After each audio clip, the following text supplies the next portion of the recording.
I want to leave with you 7 basic principles for positive parenting. 7 basic principles for positive parenting. Those of you who are yet to be married, you should be thanking God you are in a class like this.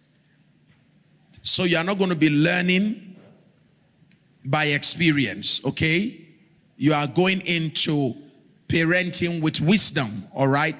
But before we do that, let me see if I can share with you. Thank God we have 4 seats here. Let me see if I can share with you what I normally teach you here in this church. There are 4 kinds of parenting styles. All right? Write this down. 4 kinds of parenting styles. And you will choose the one you want to use. Number 1, there is what to call authoritarian parenting style. There's what we call authoritarian parenting style. And how do you know an authoritarian parenting style? There is rules, there's regulation, there's no relationship. Authoritarian parenting style. The parents are very high on giving rules, they are very high on giving regulations, but they are very low when it comes to relating with the child. So the only picture of a parent the child has is that of a tough parent. My parents are very tough. The only thing my parents do is to give you rules, regulation, don't go out, don't. It's like thou shalt not, thou shalt not, thou shalt not. It's always just rules in the house. How many of us have seen families like that? You grew up in a neighborhood where you saw that kind of family. No, you came from fantastic families. Amen.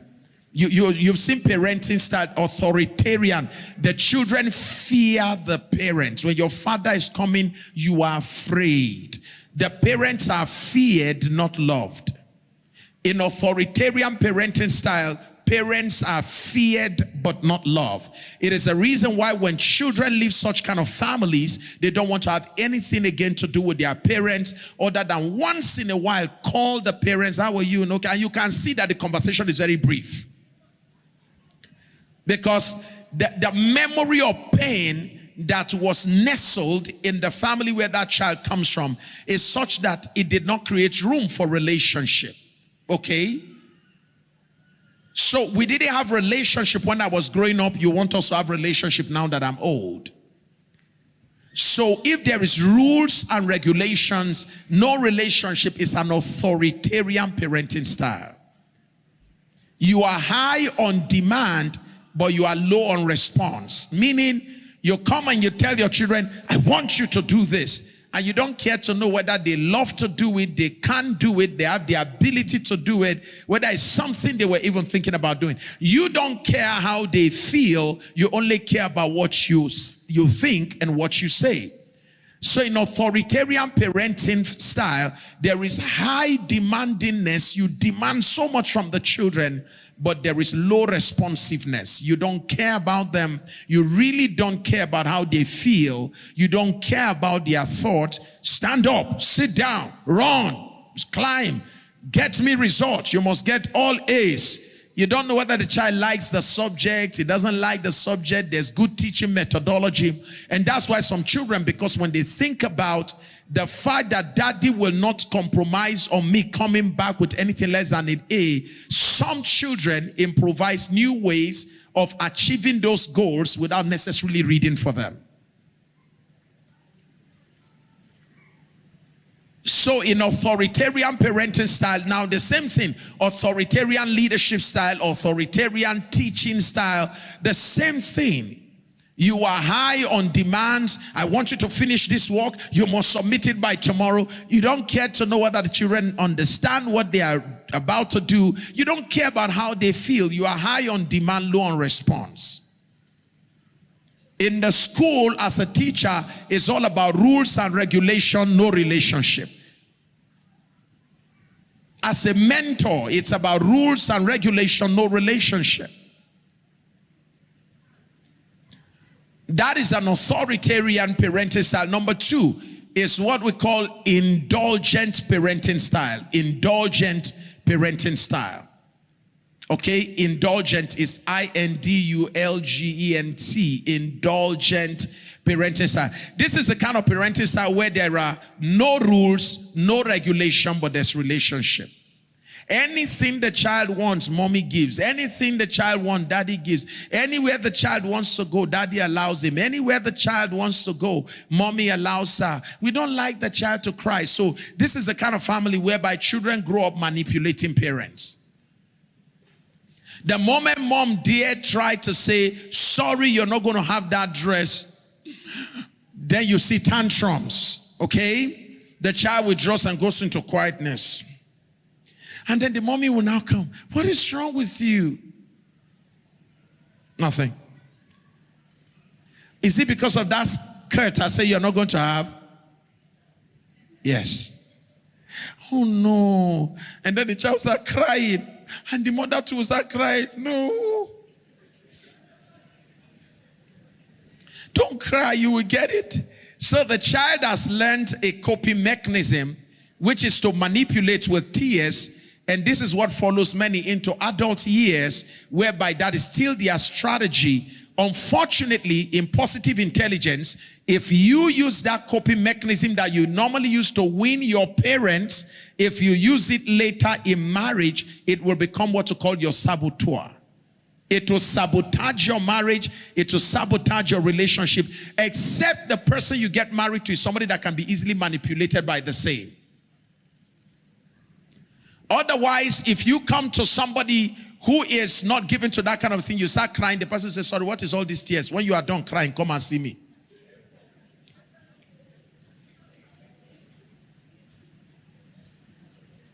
Indulgent parenting style. Anything the child wants, we don't like the children to cry.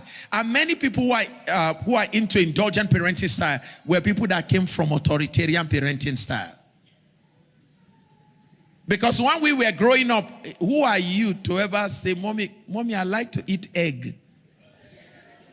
You will become the egg. Who understand what I'm saying here? Hallelujah. Imagine, I'm just trying to imagine, me, I will come and meet my father and say, Daddy, pizza. You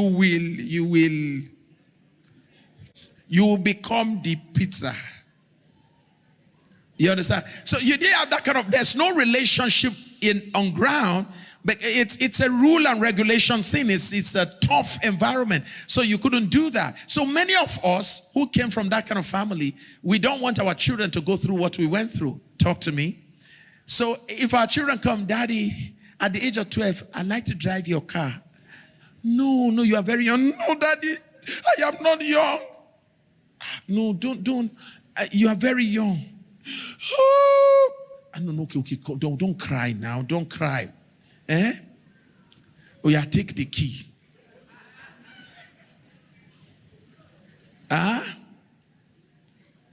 So you find out that people from authoritarian parenting style most of the times end up becoming indulgent parents, whereby there are no rules, no regulation, just love. Because why am I giving love? Because that's what I didn't get.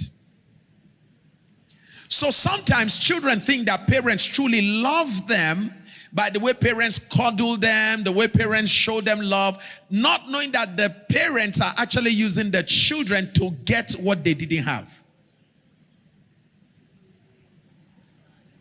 Did you get what I'm saying now? So you find a mother always around their children, always check parents, men, women, who are always clingy. They always want to hold on to their children. They were people that when they were growing up, they did not have that kind of attention. So the initial assumption will be that my children think that I love them. But later the children will discover it was a toxic relationship. So there is what we call the indulgent parenting style. Number 3, there is what we call the uninvolved parenting style. Uninvolved. From the name you can tell that there will be no rules, no regulation, no relationship. No demands, no response. I don't place a demand on you. How are you? You are going to school. Make sure you greet your friends. Don't read. Nobody challenges you about reading. Nobody checks your results. Nobody cares about your performance. You come back home late in the night. Nobody cares. You come back home with sneakers your parents didn't buy for you. Nobody challenges you. It's an uninvolved parent. Your uninvolved parenting style. You grow by yourself. Is that okay? The parents are there but not involved in your life. Number 4 is what we call the authoritative parenting style. Authoritative parenting style. In the authoritative parenting style, this is the best. There's rules, there's regulation, there's relationship. But the right order, please, the right order is that in authoritative parenting style, the first thing we establish is what? Let me hear you loud. Relationship, not rules. The first thing God established with us, was it 10 commandments or relationship? So it is important for you as parents, as young persons who are going to become parents, it is important for you to establish first relationship before you pass on rules. When there's relationship and love before rules and regulations come, the child will see the laws, the rules and regulation through the eyes of love. My father, my mother love me, so this thing they are telling me they don't want me to do this because they love me. So laws, rules, and regulation are interpreted through the lenses of what? Love. Okay? So please make sure you establish first relationship before you start talking about what? Laws. It's not do's and don'ts first. It is you I love first. Let the child be sufficiently informed and sufficiently aware that the father, the mother, the leader, the mentor loves. Is that okay? And then it makes it easier. Don't forget, love creates what? Let me hear you loud. Love creates what? Connection. And connection creates the foundation for the transmission of instructions, guidance, rules, and regulation. So what must you work on doing? What must you work on doing? Building what? Relationship. But do you build relationship without also establishing laws, rules, and regulation? No. He that the Father loveth, he chastiseth. Okay? So there must be correction. Love requires correction. Love without correction is an abuse of the one you claim to love. So it is critical that there is love. 7 quick principles as I leave you. 7 quick principles when it comes to positive parenting. Number 1, build connection before you lay down correction. Establish connection before you pass on correction. Establish connections before you pass on correction.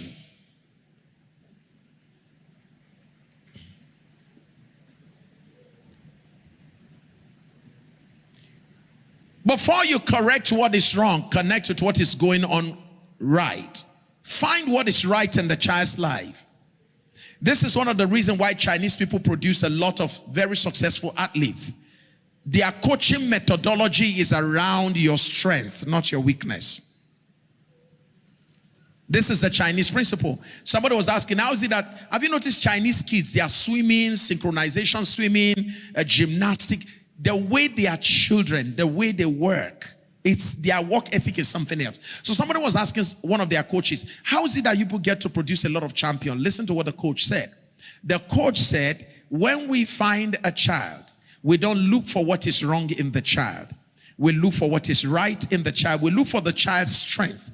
And we focus on mastering the child's strength, making sure the child masters his strength. He said, listen to this. They said they discovered that when they keep the child focused on strength, that the weakness of the child gets diminished. But the reverse is the case in Africa.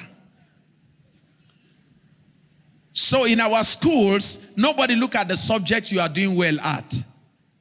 Have you noticed that the emphasis on the subject you are not doing well at? Look at you. Look at you. You passed social study, you failed maths. You failed maths. You are such a disappointment. Haba. With social studies I passed, with English I passed. I'm a disappointment because I failed maths. It might just be that I am not, I don't have numerical intelligence. That may not even be in the area of my strength. It may not be the area I'm passionate about. It may not be something that I'm wired for. So we don't care about your strength. How is it that everything that has to do with history, narratives, how is it that you're so good in narratives? Can we build in this area of narrative? So we don't build around your strength. We ignore your strength and we walk you on working on your weakness. And the issue is this: anyone you get to focus on their weakness, ignoring their strength, will end up becoming average.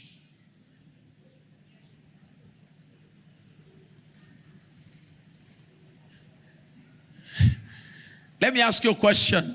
What were you good at in primary school? Are you aware that nobody really cared about what you were good at? The only thing even our parents cared about is what they wanted us to study. You are going to be an engineer, so you must master mathematics, you must master physics. For that matter. So, and it doesn't matter even if I'm coming out with A in English and history, nobody cares about that.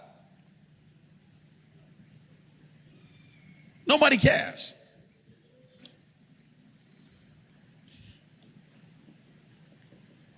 So in building children that will make greater impact in the future, children that will be happy, not just that they came out with good grades, but they came out with good grades doing what they love doing. Do you know how magical it can be for you to come out on top doing what you love doing?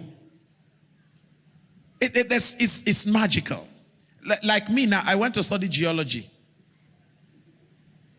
And I have not practiced one day.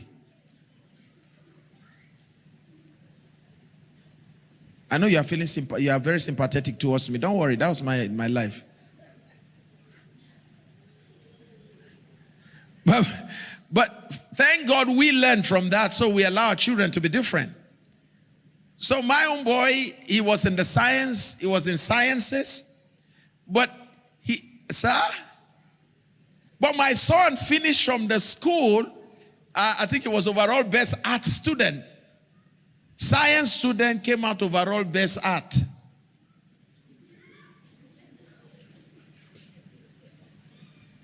Because anytime, those of you that know him here in church, anytime you see him from the time he was very small, anytime he's by himself, he finishes my A4 papers. He will carry A4 paper, just drawing. It's what he just likes doing. And man, what is all this drawing about? I didn't know any jack. I didn't know about what is in that space. Until one day he called us, he said this is what he wants to do. He wants to do something called animation. And then later we got to know that there's something beyond animation, something that opens him up to about 32 different fields. They call that one motion designs. I said, what is motion design? So me too, I had to go and read to understand what I didn't know what it was. And the international director called me and she said, sir, this is a new place to venture into. It is highly competitive. That 60-something people will be taken from 70-something countries. And in the end, after 1 year, they will reduce them to 40. Before their graduation, they will bring them down to 20. So I called my son. I said,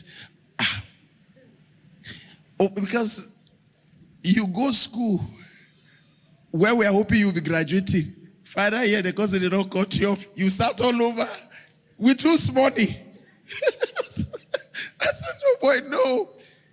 I said, can you look for something else to do? He said, no. He said, that's what I want to do. And when he started it, he gave his life to it. Now listen, he gave his life. I have never seen focus in that direction. Discipline. And the mother told me something one day. She said, thank God we did not choose this course for this boy.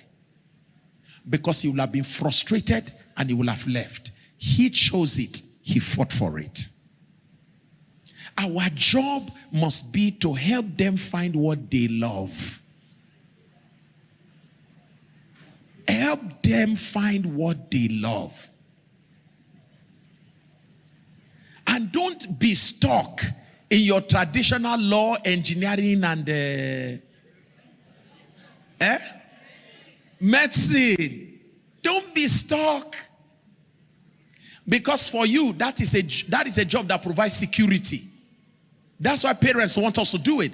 Because as a medical doctor, we are guaranteed that at least you'll be treating people for a long time, so there'll be payment. And then in some parts of the world, actually you have your salary. Actually is much. But there are other ventures, other professions that makes children earn several times more than what a doctor or 3 doctors earn in a month. So we parents need to be re-educated about jobs of the future. It's not just zoology. There are not many zoos anymore. Botany, fishery, archaeology.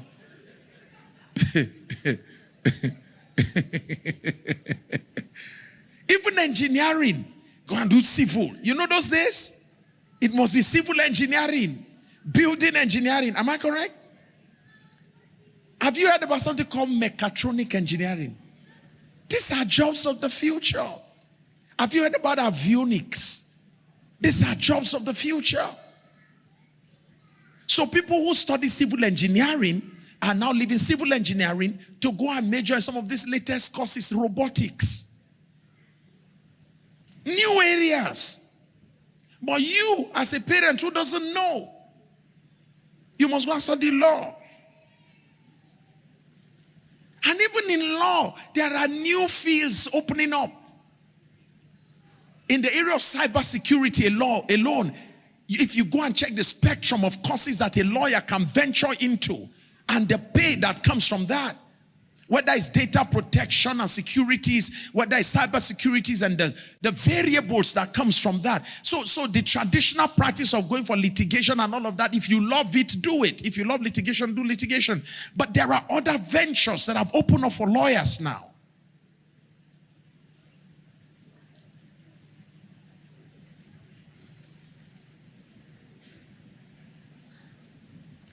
So number 1, build connection before you lay down correction. Establish connection before you pass on correction. Number 2, stick to structure. Don't drift off course.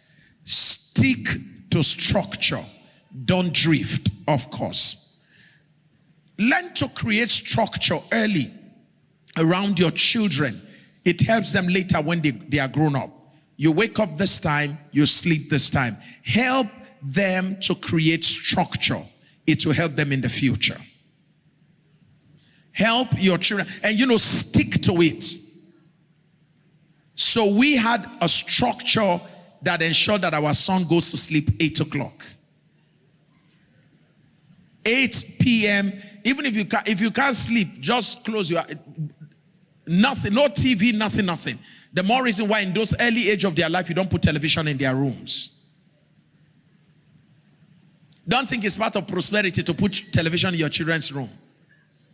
And with DSTV inside to show that God has blessed you. All right? So make sure that you build structure around their lives. Make sure you set up routines. Follow through with discipline. Hold on to boundaries. Make sure that your children have some kind of predictable routines that they engage in. So we told them, no, 8 o'clock you go to bed. And we told him why. Again, please never give rules without explaining the reason for it. We were told what not to do and what to do without knowing why we should do it or not do it. In this generation, if they are going to embrace it, you need to explain to them why they should not do or why they should do what you ask them to do.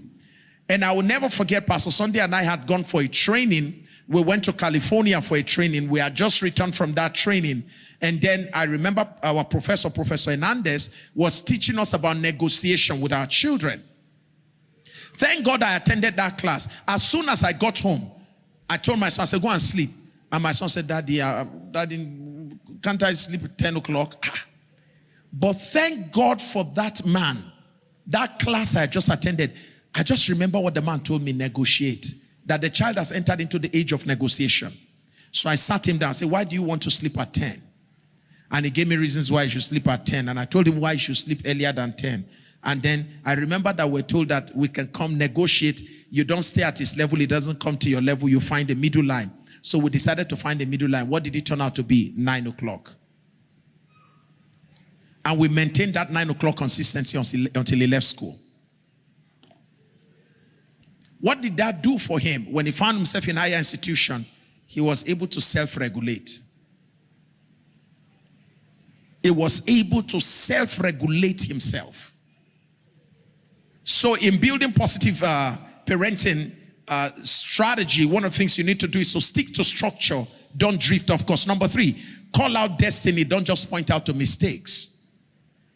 Call out the destinies of your children. Don't just point out mistakes. Speak over their future. Call up greatness. Bring out their identity. Speak to the king in your children. Even when they are acting like clowns, speak to the king in them. What you speak into them is what will come out of them ultimately in their lives. So call out their destiny. Don't just be too good at pointing out their mistake. Look at you. You just failed again. Look at you. Don't overwhelm the child with the consciousness of errors. Otherwise, the child will become afraid of trying.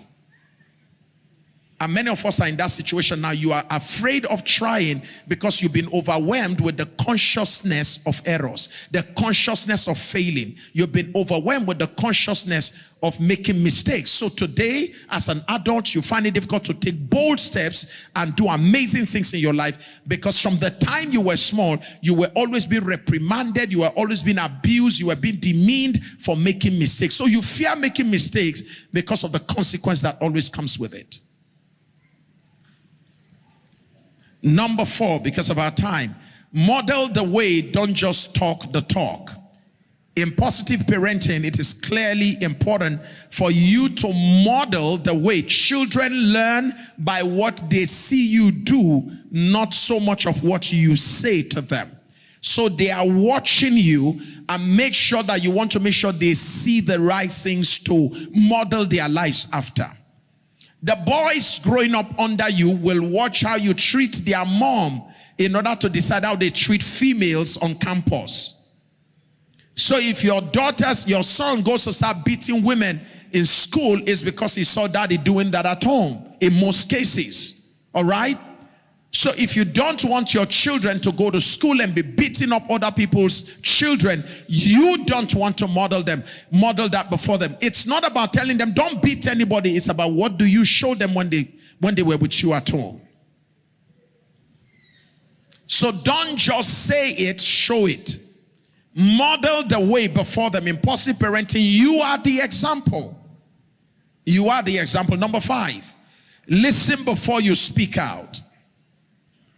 Listen to them before you speak out to them. Wait out their thoughts.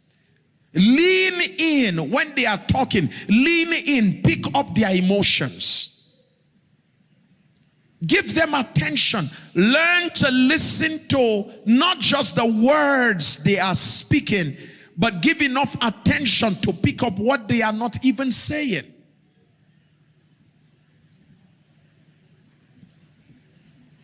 The most challenging part of raising teenagers is that of listening.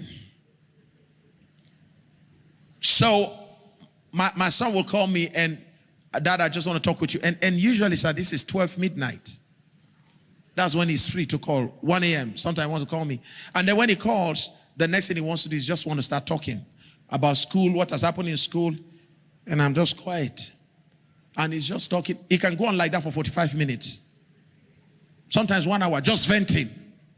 And when he finishes, I don't start talking. I said, did you just wanted to tell me how you're feeling, or do you want me to say something about what you said? No, I just wanted to tell you how I was feeling.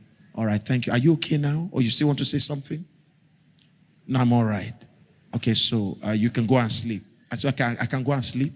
Okay, good night. Meaning, if I don't have the permission to respond to the things that he's saying, I don't respond. Meaning he didn't call me to talk to him. He called me to listen to him. And when he wants me to talk, sometimes after he has spoken, I want to clearly be sure that what I heard is what he's trying to say, because what he's saying might not be what he wants to say. He's saying what he's saying to know if I am going to be attentive enough to hear what he truly wants to say. So much I've had to learn. The greatest gift you can give to your children is the gift of listening. That you're able to listen, that they know that they can call you, that they know they can call you, and that you will listen to them in a non-judgmental environment. That you won't judge them.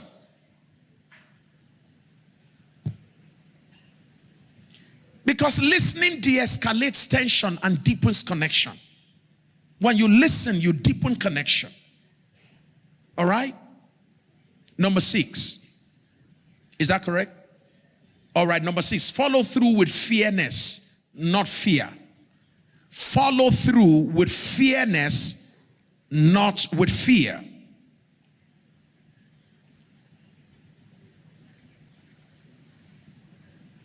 Discipline must be fair, it must be consistent, and it must not be done emotionally. It must not be done reactively. Wait a minute, look up here. So meaning if you want to discipline a child, particularly if you have to spank the child, you have to use whips. If it is the last thing you ever do, using cane, rod, anything, it is the last thing you ever do with a child, not the first. Okay? Now, and the child should have been pre-informed that if after I correct you 3 times, you refuse to take correction, and I punish you, you refuse, I will have to give you 6 strokes of the cane. So when the child has flouted all those rules and has refused to act in consistency with what you expect, when it's time to cane the child, you call the child and say, you remember the rules? If you fail to do this, you fail to do this, what do we say we're going to do? You give me 6 strokes. So you're ready now? Stretch your hands. We're going to. There's not. We are not angry. I'm not quarreling. It's like, today I will kill you. I will kill your life. You will kill me. I will bite you. I will leave mark. I will leave. And when you are trying to bite the child, the elbow of the child hits your teeth. My teeth. You want to remove my teeth? And the people are watching you with a young child as if mommy and baby fighting. What sense does that make? All right? Praise the Lord. So you want to make sure that there's fairness in the way you handle issue. In all my time, my son's time with us, I think we caned him twice. I think it was 3 times. Number 1 at his school, number 2 in the office, and the last time was at home. And he knew that he violated the rules. We don't flog, but he violated the rules. And part of love is justice. He needs to know that there are consequences that comes with rules. With rules being broken. So that he does not go to a society where there are rules, but because at home, when rules are broken, no repercussion, he will go outside, break rules, because after all, if in my house, no repercussion for breaking rules, he will go outside and break rules and get into trouble. All right? So please, it's important to make sure there's fairness. Number 7, I'll leave you with this. Cover them in prayer and call down prophetic blessings on them all the time. Cover them in prayer. I think this is one of the most important part of positive parenting, praying for your children. Children are dealing with devils that are more complicated than the ones we dealt with in our lifetime. The devils children are dealing with today are more than the devils that we dealt with in our lifetime. From every angle, emotionally, children are under attack. You know, in the early days, it is who you meet that you are tempted by. It's normally the challenges of our days, challenge of contact. You meet a bad friend. So parents are always warning you about what? Bad friends. But what do you do when you don't even have any physical friend, but there are friends all over online? How many of you know about Roblox? You know what's going on Roblox? Do you know what kids are doing on Roblox? Some of the chat rooms, do you know what goes on in chat rooms? They tell you that chat rooms are open to people at the age of 18 years old. Who asks you to present passport? So children are going into chat rooms at the age of 12, signing up as 18-year-olds. So children are dealing with a lot in our generation. They need prayer. The devil is after their soul. The devil is after their mind. Wants to recruit them very early. So they are watching cartoon and they're already introducing them to LGBTQ. Am I correct? They are watching Dora and they are learning how to kiss, female versus female kissing. Shrek. Anybody watch Shrek? I was watching, my wife and I we were just watching and we saw they were showing Shrek. And guess what? We were just looking and we saw where Shrek had the mermaid came from the water and she laid on Shrek and Shrek was enjoying kissing moment with until Shrek's wife came, captured the mermaid and flung her back into the water. Now that is Shrek. You are watching, you think, oh, this is just children cartoon. You don't watch it because they look like children's stuff, but what is inside? What's the name of the other one? American guy or what's it? Huh? Say it again. Family Guy. Huh? Say it again. See, you will think that this is an ordinary cartoon because parents who don't have time to sit down will change the channel. Children, see this cartoon something, watch it because it's in cartoon channels. And you think they are innocent stuff. That's where they introduce your children into witchcraft, energy, power, omitrix, where your children begin to see teleporting. So you see children of 3 years old. Language, even you is a university graduate. What is teleporting? You, graduate. Do you know what teleporting is? In all your university years, you did hear teleport. But you see kids of 2, 3 years old, they're talking about teleporting. And you see them, they say, look, I'm about to teleport now. And where are you going to? Come back here.